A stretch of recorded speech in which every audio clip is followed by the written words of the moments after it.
welcome to another broadcast of Philosophic Perspectives with Arthur D. Schwartz on the ArtistFirst Radio Network. All past broadcasts are archived.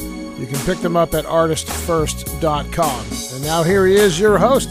It's Arthur D. Schwartz. Hello, welcome again, everybody. Thanks for listening. I'm having a rough week, and I've heard several times during this campaign how Donald Trump was talking about how he just started his business with just a small loan of $1 million from his father. Yeah, I can use a small loan like that right now. No, actually, I'm okay. But I mean, honestly, just a small loan of $1 million. I mean, I know that is a small loan in business, any kind of sizable business, but come on. Well, so this blends into a topic that I am extremely interested in. It has a lot to do with me. In other words, it's something I'm promoting. And I did a show on it, I think a month or two ago. And it's this new group I've created called Creativity Expo. And it's all about independent, indie authors, indie filmmakers, independent artists, of course, musicians. And what I like to do today, I'm just going to ruminate. I'm going to plug, because I believe in this project. And I know it's going to work. And I have been making some headway. I have been attracting some talent that's going to come on, but it's kind of slow going. And I feel like I need some kind of a real motivational speaker, someone who really can get up there and just get the folks just on their feet and come to join in, because it's been going slow. But I'm going to continue to talk about it because, I mentioned Trump because there is a whole quasi-political aspect to it, not really, philosophical aspect to it. Of course, that's not unusual on this show, dealing with philosophy. But the idea of the show is philosophy, and the idea of the Creativity Expo is indie thinkers, indie artists, indie authors. And like I've said, I mean, I've kind of found myself now very much in this because I first became an indie author, and now I'm an indie radio host, and I am a true believer in the American way, independent individualist. Now, here's the thing about it. The individualism of America is based upon individuality and collective support, mutual interdependency. The more interdependent we are means that we value independence, but also the camaraderie and the mutual support that a cooperative society provides. And that's why I do call myself oftentimes a progressive socialist or a social libertarian. I use those two terms because I believe in a combination of the two. I think that libertarianism does have a lot to say for it. But by the same token, so does socialism. And, by the way, speaking of socialism, I guess Bernie is... I don't think it looks too good right now, does it?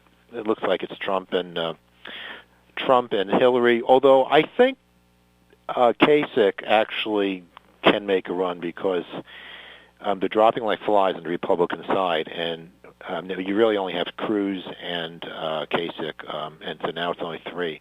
And Trump is not really moving them much above 40.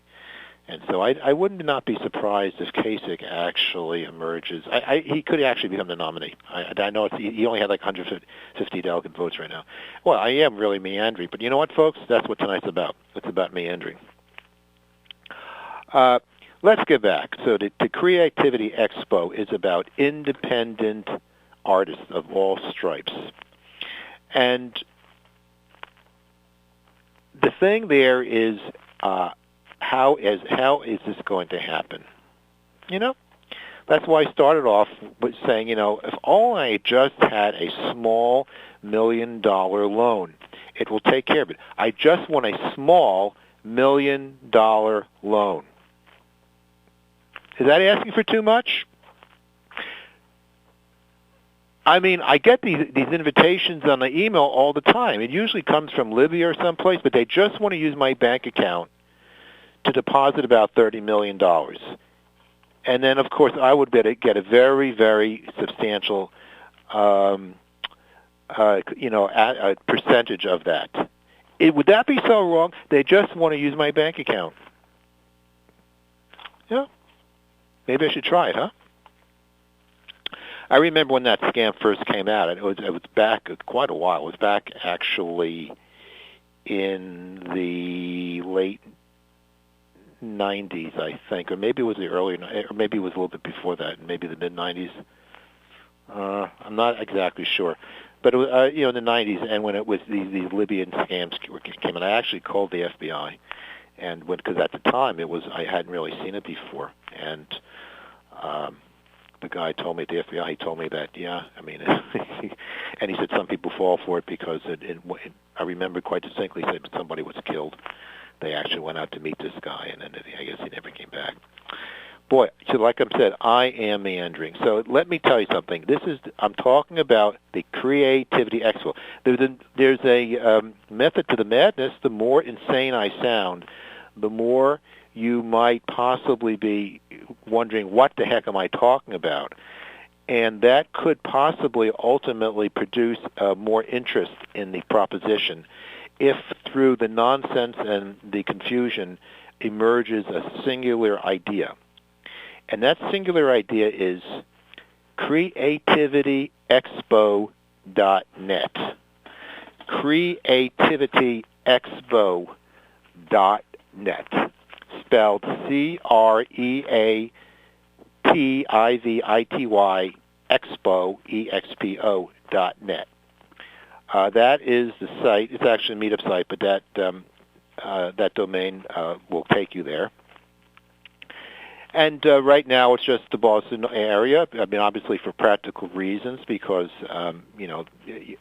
people too far out of state wouldn't be too interested in doing this. But the thing about it is I invite everybody to join. You can participate from afar, and of course, if you do make visits to the area. And I don't have a date for this expo yet, but I am planning. I'm hoping it will be done before the end of this spring. As I said, I am making some progress right now. I am looking high and low to find filmmakers who might be interested. It's difficult because in what I'm doing here, it's very small scale, really. So maybe right now, initially, I might be attracting students or more novice types. But I want, and that would be fine with me. That's absolutely fine with me. The thing here is what I am doing, I'm hoping I'm doing, is creating a foundation for others who have something to say or something to express themselves with, or some creative project or artistic endeavor, to have the opportunity to come to. I'm renting a space. I'll be able to accommodate close to 150 people, which is not a lot. But what a great start it could be for someone who has never done this before. And from there, I'll grow. And here's the thing about it. It's an excellent opportunity because I am not charging an exposition fee. In other words, I'm not charging a presentation fee. The only fee I'm charging is the admission that anybody can come in to. It's probably going to be $10 an admission fee. So you come in, you pay the admission, and that's the only thing you pay. Now, an artist has to register with me and let me know what he's doing or she's doing, and write a little description, put it on the site. But there is no fee for that. There's no fee to exhibit. The only fee is an admission fee. So in other words, this is rock bottom price. that if you are an artist, if you are an author I could possibly give you a whole half hour to make a presentation about your treatise, about your novel, about your poems, about your poetry. Where are you going to get that? And for simply the cost of getting in like anybody else, $10. And I know it's a darn good idea. I mean, I'm not going to make so much money on it, obviously. But I think once people understand what an opportunity this is, it's going to happen.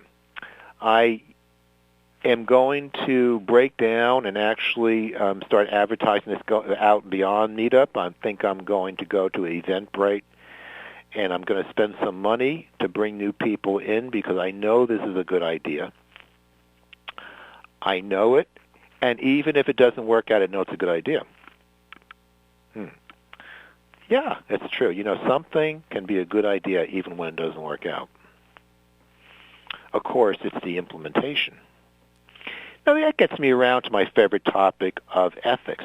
I like to talk about intentionality and effectuality. Well, the point I'm trying to make is, of course, is that very well-known saying, the road to hell is paved with good intentions. In other words, good intentions, a good idea, is good, but it doesn't always have to work out that way. I mean, really. Now, some people say, "Oh, good idea. Oh, that's just shit. You have to make it happen." Well, it's not really true. You know, that was the opinion of Jean-Paul Sartre, the French philosopher Jean-Paul Sartre. And he believed that in his existentialism, and really, you know, when someone dies, you know, what's their value of their life? You can't talk about good ideas. You can't talk about what you went and meant to do or thought you were capable of doing. If you never did it, then it doesn't count. It counts for, you know, for naught. I heartily disagree with Jean-Paul. I do agree that what you do and what you achieve is very important. Oh, don't get me wrong. Come on. But that is not the only thing. First of all, anything you ever did that was worth anything that you achieved concretely had to first be in your head as an idea to search for, to go for, to strive for. And so, if you take away the idea, you have nothing. So therefore, it's a little paradoxical because it's true. Some people might have born and have great ideas, world ideas that could change the world, and yet nothing came of it. There could be a lot of things like that. You know, I'm just meandering here, but you know what? I'm listening to myself talk, and I'm telling you, I'm making a lot of sense here. So much is at stake by having ideas. Now, sometimes they don't work for a whole myriad reasons. Sometimes they don't work because they are repressed by the powers that be, by big money, by big media, by big science, by big corporations, by big governments, by prejudice, by stupidity, by dogma, by so many different things. You can crush a good idea. And so, if you crush the idea, does it mean that the idea was stupid and not worthwhile? I don't think so. That's why, ladies and gentlemen, I'm pushing the Creativity Expo. Because even if it doesn't do anything, I think it's a good idea. Now, perhaps if I can convince you that it is a good idea, maybe you can, let's say, you know, you don't have to be in Boston. Why don't you sign up? It's free to sign up. You can just type in creativityexpo.net or http://www.creativityexpo.net and join us. And then you can make comments, and you can see what's going on, and maybe you'll pay us a visit one of these days. And, if it works, maybe we'll go beyond the Boston area. Because this is an idea that is intrinsically valuable. I know it for personal experience. I mean, I'm repeating myself from another show I did, but this one I can tell already is very different than that one. Because, you see, I just lost my train of thought. Oh, my gosh, those brain cells, they're just dying so quick. I got to come out with the ideas quickly because I want to make sure that I still got the brain cells to use in articulating them. But I know what I got it. Okay. The point I'm trying to make is, once again, I got into this. My book, Ethical Empowerment: Virtue Beyond the Paradigms, took me about 12 or 13 years in total. I conceived it, and researched it, thought of it, conceptualized it, the whole shebang about the first 6 years, wrote notes and all that stuff. But I didn't actually get down to start writing the book until about 6 years before I finished it. So I figure, I don't exactly remember precisely, but I would say it's between 12 and 13 years when the whole shebang, about 6 years. That I'm pretty sure is 6 years of the actual writing of it. And, I didn't write it every single day, but, yeah, it took 6 years from beginning to end to actually write it, 12 years in the whole total conception and writing of it. And this is an independent book. I am an independent author. I'm self-published. My publishing company, which is my publishing company, is called Emergence Books. And I began to learn the ropes of independent publishing. I did use Ingram Spark to publish mine. It's then available in hardcover and paperback. I noticed, thank you, Scott, on the ArtistFirst Radio Network homepage, the book is presented at the top of the page, in which it's a link. The link will take you right to Amazon. And this is, this introduced me to the world of independent publishing, and just the very idea is attractive to me because philosophically, I think that's what I really am all about. Now, at one time, I figured, well, I have to go to a publisher and go the conventional route. And I would sometimes even though I have a computer background in another lifetime, sometimes I'm a little slow in picking up on things, and I kept thinking. But then I realized that nowadays, for me to get published a book like I publish, it's almost impossible to publish this kind of book, who's not aligned with any university. I am in private practice as a hypnotherapist and philosophical counselor, and I have a whole variety of, I would say, formal and informal education, both.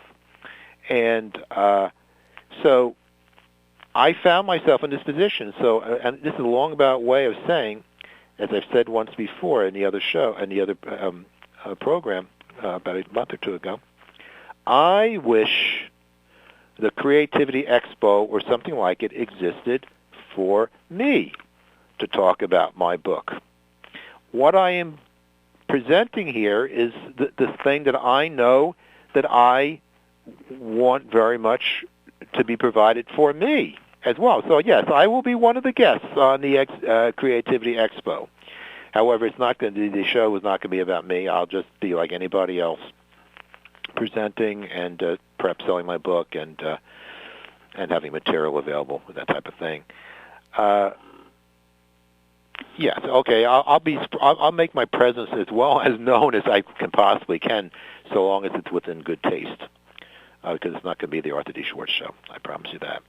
I want to attract lots of really fine talent. I am getting some now. In the last week, really, I finally started to get several people signing up, and we're going to have a meeting on the 28th. I'm going to meet some of these potential presenters, and we're going to really get the ball rolling. I'm going to be attending a open screening organization to try to meet some filmmakers, to get some interesting ones coming on. I mean, there's a lot of potential, but, it's very slow. But I tell you what, it has picked up. I'm just sticking with it. I'm plugging away. And so, folks, let me tell you, I got to tell you something. Here's where you want to go. It's called the Creativity Expo. CreativityExpo. CreativityExpo.net. I didn't choose .com because it was taken. Okay? CreativityExpo.net. And this will be a foundation for a, the Nick. I don't really truly feel it's necessarily worthy, but Boston is, at least the local folks it's around here. I'm not sure if it's this tag has any currency outside of Boston, but around here anyway, it's referred to sometimes as Boston as the Athens of America. Well, I do think that is a little bit conceited. Well, I mean, let's face it, the old Bostonian, the old Brahmin class, they call them. Sort of, you guys kind of conceited, right? As a matter of fact, that Brahmin class is actually everything that independent creatives, independent authors, independent filmmakers, independent poets, independent artists, indie philosophers, indie radio show hosts. They're probably not generally thought of in the context of Brahmins. So, but nonetheless, at the Athens of America, that's what it's called. Once again, I don't know if it has any currency outside of Boston. It probably does in some few places. And so the Creativity Expo, I think, is just right in the right place. We have, many of the great universities in the country and the world, actually in the Boston area, the MITs and the Harvards, and then we have we have Tufts here, a lot of great schools here.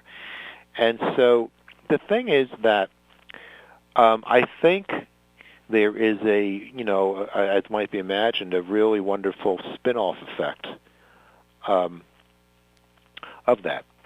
A lot of people in sort of in working in not the shadows, but in the illumination, you might say, of all of this academia that we have here. And I think there is a sort of a class of folks who are inspired by that. And some of these people, I think, do really good work. I mean, you can't help necessarily, to be inspired and motivated by all of this intellectuality that does exist in the area. Of course, Boston is kind of schizophrenic. I mean, you watch these movies, every movie about Boston, and then you listen to the phony accent they have. It makes me sick. I mean, I don't have a Boston accent because I wasn't born here. I was about 11 or 12 years old when my family moved up here. And but the accent that you hear on these shows that are located in Boston, and the actors and the phony accent, it's just like you listen to it and it doesn't sound like anyone knows around here. It's so exaggerated. But what am I getting at? Well, I guess what I'm trying to get at is not all of Boston is particularly intellectual. I know that might be a surprise to many people, but it's not. Okay. What I'm talking about here is the Creativity Expo. Let me give you the website. CreativityExpo. CreativityExpo.net. Why don't you check it out? Feel free to email me about anything at all on whatever subject at radio@arthurdschwartz.com. radio@arthurdschwartz.com. And so I just want to make a few points now. This expo is going to be a very eclectic thing, and it is going to happen. I'm just opening my briefcase to get something. And the expo is a kind of situation where some of the work that's going to be presented is probably very unstructured and kind of sort of in the works, and some of it is very well established and and a final product. For example, my book, but there are going to be others. And well, I tell you, what I'm looking to do now is I have two books in mind that are going to be not exactly spin-offs of my book, of my current book, but ethical empowerment, but books that are sort of spin-offs in a certain degree, and it is, the material to spin off is in the book, and that's what I think I need is from additional work to. That's what I understand that you need to be successful in the indie world and on Amazon is to have more than one book. So that's what I'm going to do, and I promise you it won't take 12 years. I think about a year maybe. Now, I think I'm running out a few things to say, and here's the thing. Well, no, I was going to say something. I will definitely be back. But I want you to just stand by. We'll take a break. And, before, Scott, before you just, let me just continue here a little bit. I'm going to now present the 3 ads. I don't know which order today, but my 3 ads that I've been running. I'm going to have to make a new ad for the Creativity Expo. I guess you might say the show is that, but that would be a long ad. But you're going to listen to ads about my book with Scott's brilliant voice. I will have an ad about my hypnotherapy and philosophical counseling practice, integral hypnosis. That would be my voice. And Scott, again, will bring you the Social Philosophizers Club, which is my other organization, which is basically philosophical fun and study groups, and it's connected with the Creativity Expo, but it's really a social club, whereas the Expo is going to be dedicated to producing these larger presentation events for artists, filmmakers, and authors. Okay, I will be back, so take it away, Scott.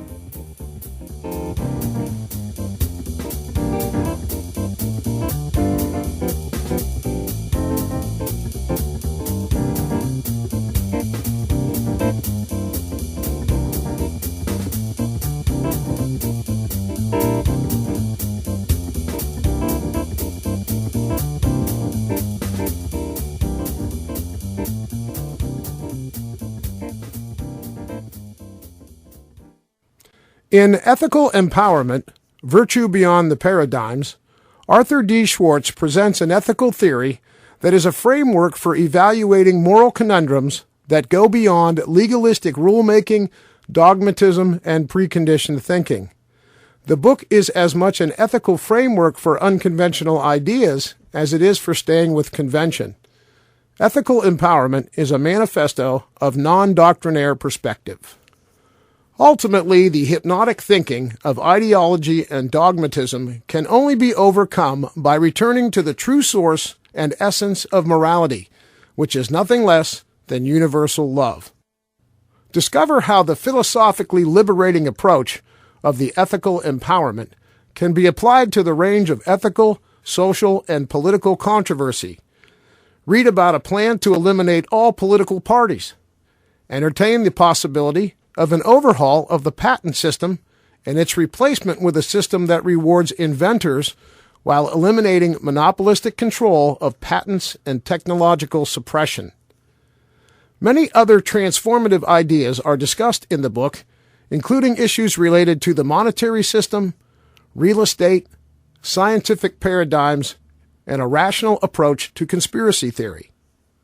While ethical empowerment will challenge your mind to consider new perspectives, the ethical challenge is always to keep the diversity, depth, and breadth of perspective within the boundaries of love. Ethical Empowerment is available at Amazon.com and most online booksellers in both print and e-book editions. Are you a person who enjoys intellectual social interaction and finds digging deeper into the nature of things, from big issues to everyday life, an important part of the pleasure of life? Social Philosophizers is a Boston area social club for those who desire intellectual socializing. It's a club for both singles and non-singles, and for anyone who finds intellectually mingling to be the best form of social mingling. The club offers a variety of interesting venues such as philosophical get-togethers in private venues, book discussions concerning literature and philosophy, topical discussions over brunch or dinner, guest speakers, theater, after-work mixers, even long philosophical ruminations along nature trails or city streets, and more. If you live in the greater Boston area or occasionally spend time in the area, you can choose a cost-effective membership level that's right for you. Basic membership is free. Find the link on Arthur's Philosophical Perspectives show page at ArtistFirst.com or just search socialphilosophizers.com. We hope you'll join Social Philosophizers today. That's socialphilosophizers.com. The new release, Without from Within, Poems by Ron Shaw, is a must-read. One reviewer wrote, "The depth and imagery of these poems is of surpassing beauty. They flow and blossom from the pages even as they rip the soul. This volume should be in every poem lover's library, inspiring and fabulous." Another reviewer wrote, "The best poems are not just the ones that touch us through great turns of phrase, but the ones that tell a story to keep our mind reeling." Ron Shaw delivers on both counts with wonderful concise tales from the whimsical to the existential, the dramatic to the heart-wrenching. Whether it is the social commentary of the dull or the relentless and intimate strength of the pulse, Shaw will keep you glued to the page with his thought-provoking verse. You won't want to miss Without from Within, Poems by Ron Shaw, available at Amazon.com in English, as an audiobook and in paperback, and in both English and French as an ebook. This is Arthur D. Schwartz. You know, beliefs and disbeliefs can be very powerful. Much like philosophy, hypnotism is concerned with belief. Hypnotherapy, a practical application of hypnotism, may largely be described as the practice of removing false beliefs that form mental blocks to success, to happiness, and to well-being. In my hypnotherapy and philosophical counseling practice, I combine my work in philosophy with hypnotism in order to clear mental blockages that can occur on both conscious and subconscious levels. A mental block may be conscious or subconscious and can be expressed, for example, in the form of anxiety, low self-esteem or low motivation, bad habits, tobacco habits, weight gain, low performance, and much more. If you are interested in using hypnosis and the power of the mind to overcome mental blocks and barriers that have emerged in your life, please feel free to give me a call at 617-964-4800 or visit www.integralhypnosis.com. That's INTEGRAL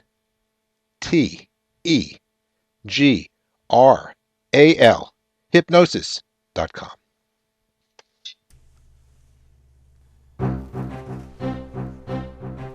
Thanks for joining us, everyone, on Philosophic Perspectives on the ArtistFirst Radio Network. Let's get back to your host, in my opinion, smartest guy in the room, Arthur D. Schwartz. No, I think you're the smartest guy in the room, Scott. Obviously not. I think it's you. I think I've completed my self-serving rant on creativityexpo.net, CREATIVITYEXPO, creativityexpo.net.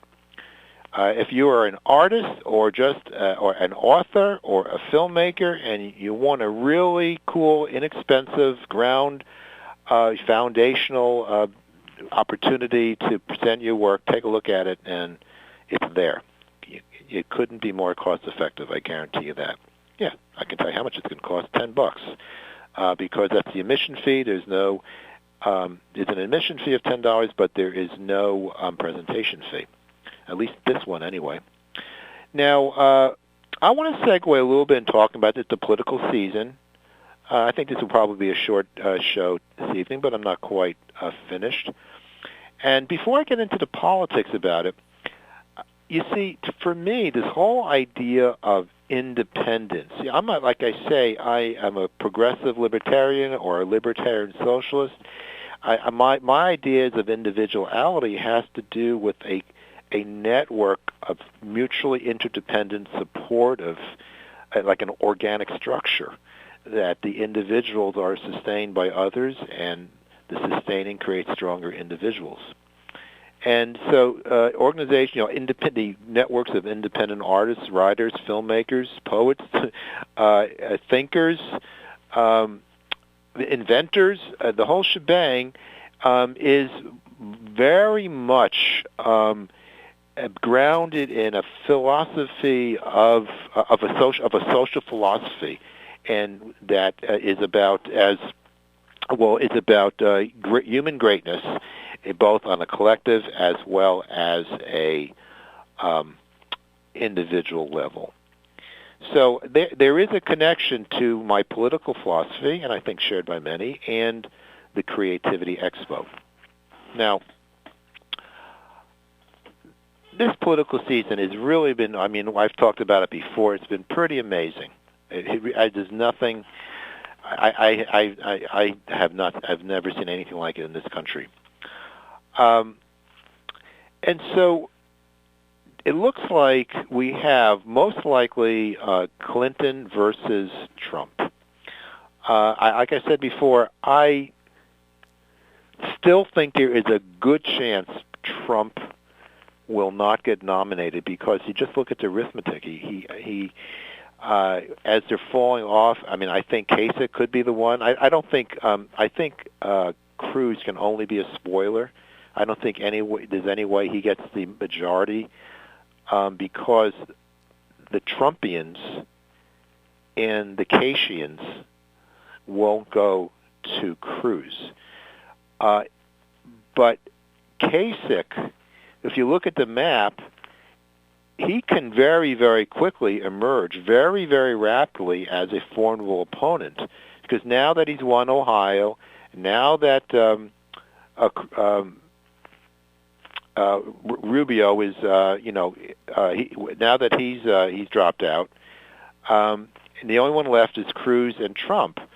So suddenly you're going to see Kasich now becoming a major player. He's going to be winning, in some of these northern states, because many people, just like myself, well, I'm not a Republican or a Democrat, but I lean Democratic, but I would never vote for Trump, and a lot of people would never vote for Trump because of the way he's conducted himself, because he thinks it's okay to get onto national TV and actually voice expletive deleted. I think it's the most incredible thing. And the way he says to the Speaker of the House, Ryan, he better watch it. He better be careful. And he also said that to McCain or somebody else. It seemed to me to be a threat. He better watch himself. I'm not making this up. He said that. And some people think about this, the straight arm, that he wanted to pledge his support for that he'll be voted. Some people think it's over the top to compare him to the fascist, Mussolini and Nazi salute. Probably it is over the top, but you know what? He does do some things that are very authoritarian in nature. He really does. If you look at it, it's just. I don't think it's completely ridiculous, but I don't really believe that he's that person or that could happen in this country. But the way he says things that he seems to want to go outside the law. He thinks that if someone says something that he that he feels is being slandered, he can actually shut down a media company for writing critical articles or broadcasting critical reports on him. I'm forgetting exactly, the actual case. I mean, it's very easy to find. Just go online and Google it. Threatening the media. He threatened the media. I mean, he just has. He actually says, he basically, he wants to go. He was advocating, conducting torture on our enemies, because even though it's against international law. I mean, he does. I'm sorry. I mean, I don't really think it would happen. I don't think it would happen because it can't. I don't believe it can happen in this country. I believe in the strength of this country, the constitutional protections that we have, that it could not happen. But you know what? The whole Constitution has been designed to defend defend the country from tyranny. I mean, that's the whole point of the Constitution. I mean, in the constitutional debates, what was it called, in the Federalist Papers, it was all about protecting the people from tyranny. That's why they have bicameral legislature. That's why they have staggered elections in the Senate. Only a third of the senators are elected. That's why there's only 2 years for representatives, because there's a constant turnover every 2 years, theoretically. That's why you have the Electoral College. I mean, the whole Constitution is set up to protect the country from mob rule or tyranny. And so I believe in that, and I think it would defend somebody against a guy like Trump. I mean, Trump, again, before this campaign, I didn't really have strong feelings about him, at all. I mean, I kind of sort of liked him. I kind of admired him in a way. I mean, I didn't have strong feelings. I don't think I thought badly of him. I never would have voted for him because for what I know, I don't agree with him politically, but holy cow, in this election, boy, has he's shown himself to be somebody that I did not think he was. And he's a liar. He's just, here's the thing about Trump. I saw him when they first started talking about, I'm trying to remember what the case was now. Oh my gosh. What did he say? And then he did. Oh yeah, he talked about. The David Duke. And when it first, and he said something about David Duke gave him a donation, and so do you repudiate? And he says, I don't know anything about David Duke. I don't know anything about David Duke. He says, I don't know. Like pretending he didn't know. And then it came out that in the 90s he did an interview on the Today Show with Matt Lauer, and he clearly repudiated David Duke. And then I heard Trump interviewed subsequent to that. When that came out, he said, oh, yes, well, I repudiated David Duke years ago. The thing is, he says anything he wants. He is, like Bernie Sanders said, he's a pathological liar. The man is a congenital liar. And it's documented because he's lying almost every freaking day. And the people don't give a hoot. That's the dangerous thing about it. That we have this guy, he talks absolute profanity on national TV. He's a misogynist. He's anti-Mexican. Who is he not anti? It's an unbelievable thing. But you know what? And I tell you something about Hillary. I mean, I've always supported Hillary, but I don't know. I don't want to go into it. I do wonder, but you know what? I'm not going to. Whatever it is, Hillary is going to win by a landslide because they're just going to be running Trump commercials all day long about just what he said, and he'll probably stay around 40%. Well, actually not. He won't get 40%. He's getting 40% of the Republican vote. Just in the Republican primary. In a general election, yeah, right, yeah. So he'll be. This will be the biggest landslide in American history. That he'll lose, and so we can all say to Donald Trump, you're a loser, which he is. To disgrace the office of the president the way he has, and to run for it, it's really a disgrace, actually. I mean, I've been to some of the things that he's done. I've been out and about, standing in line at a bank or something. I was thinking about the things he said, and I feel my blood begin to boil. Well, I can't believe it, but I'm actually getting near the end of the hour, but not quite. I'll talk a little longer. I never thought I'd do this, but you know what? Well. Yeah, you're when I start talking, I can't be shut up. So anyway, this whole thing about the election, it's been very interesting. Unfortunately, I think Bernie Sanders, there's no way at this point. Let's get serious. At this point, it's impossible. I actually thought yesterday he would win a few states. I actually thought that would be the case, but I don't think he won yesterday at all. I think Hillary won all 5. Listen, I will say this. I very rarely, if I have to vote for Hillary or Bernie, I'm very happy to do either when it comes to it. So it's very rare that I have an election that I really feel comfortable with either nominee.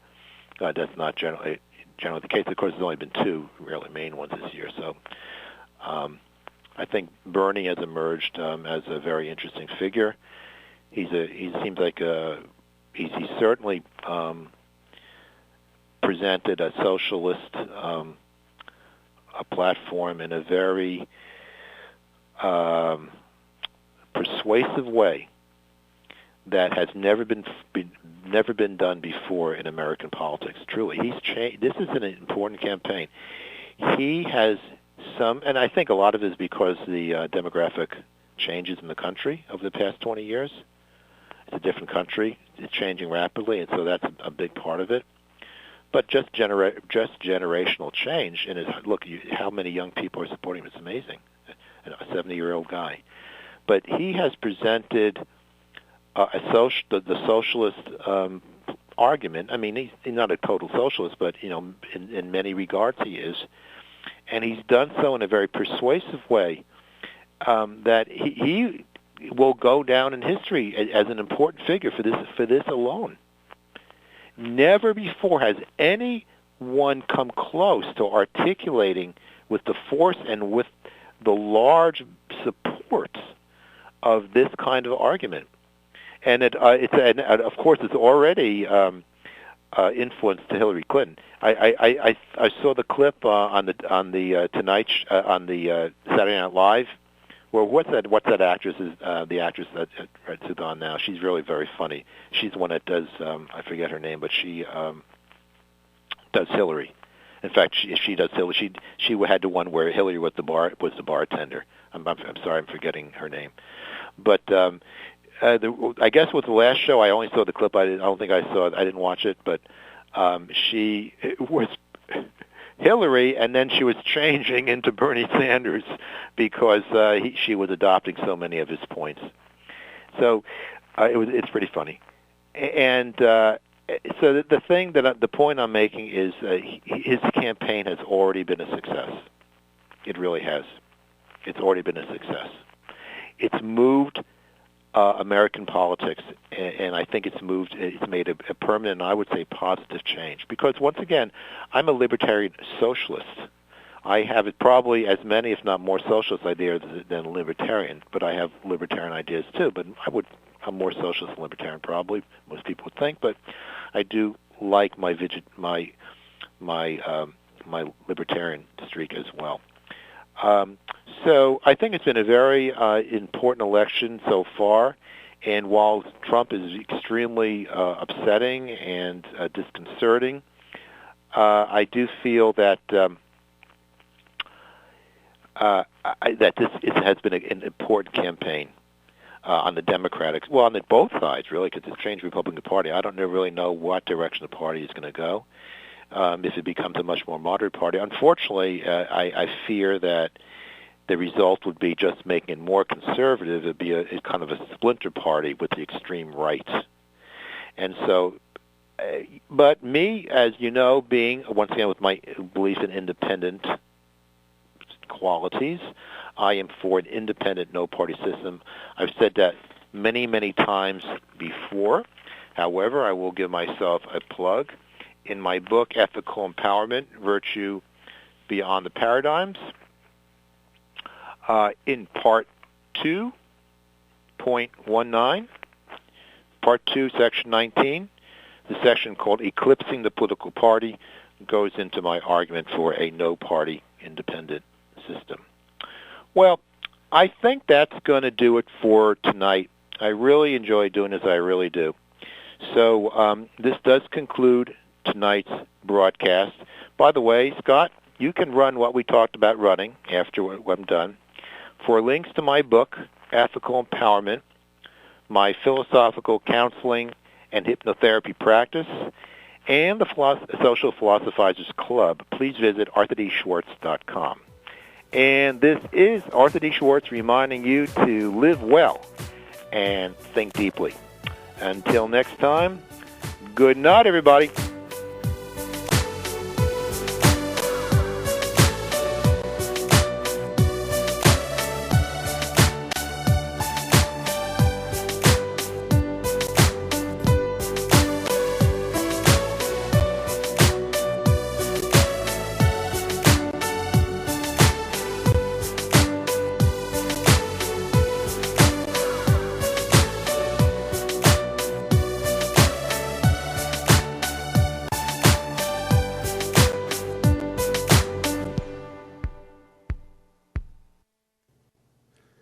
Are you a person who enjoys intellectual social interaction and finds digging deeper into the nature of things, from big issues to everyday life, an important part of the pleasure of life?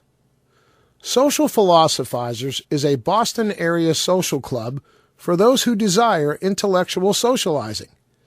It's a club for both singles and non-singles, and for anyone who finds intellectually mingling to be the best form of social mingling. The club offers a variety of interesting venues such as philosophical get-togethers in private venues, book discussions concerning literature and philosophy, topical discussions over brunch or dinner, guest speakers, theater, after-work mixers, even long philosophical ruminations along nature trails or city streets, and more.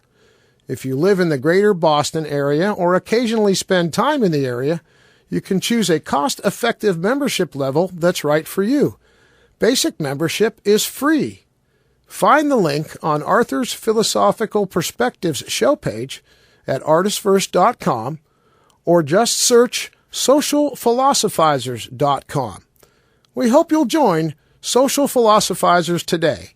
That's socialphilosophizers.com. This is Arthur D. Schwartz. You know, beliefs and disbeliefs can be very powerful. Much like philosophy, hypnotism is concerned with belief. Hypnotherapy, a practical application of hypnotism, may largely be described as the practice of removing false beliefs that form mental blocks to success, to happiness, and to well-being.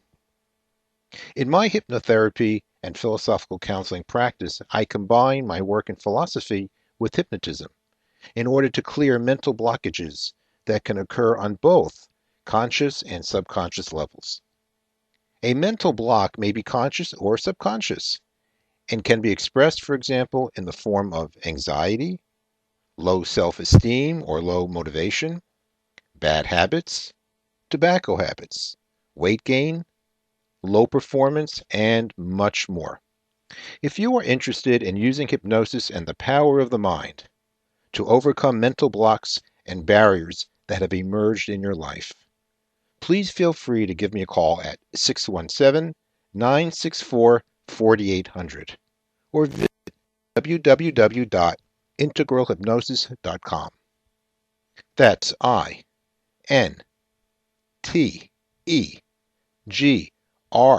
INTEGRAL hypnosis.com. In Ethical Empowerment, Virtue Beyond the Paradigms, Arthur D. Schwartz presents an ethical theory that is a framework for evaluating moral conundrums that go beyond legalistic rulemaking, dogmatism, and preconditioned thinking. The book is as much an ethical framework for unconventional ideas as it is for staying with convention. Ethical Empowerment is a manifesto of non-doctrinaire perspective. Ultimately, the hypnotic thinking of ideology and dogmatism can only be overcome by returning to the true source and essence of morality, which is nothing less than universal love.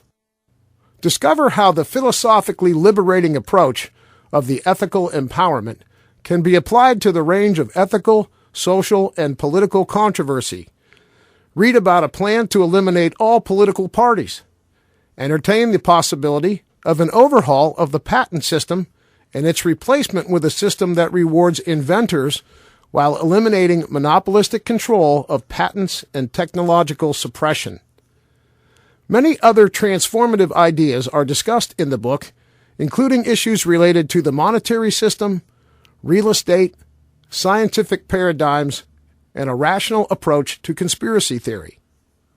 While ethical empowerment will challenge your mind to consider new perspectives, the ethical challenge is always to keep the diversity, depth, and breadth of perspective within the boundaries of love. Ethical Empowerment is available at Amazon.com and most online booksellers in both print and e-book edition.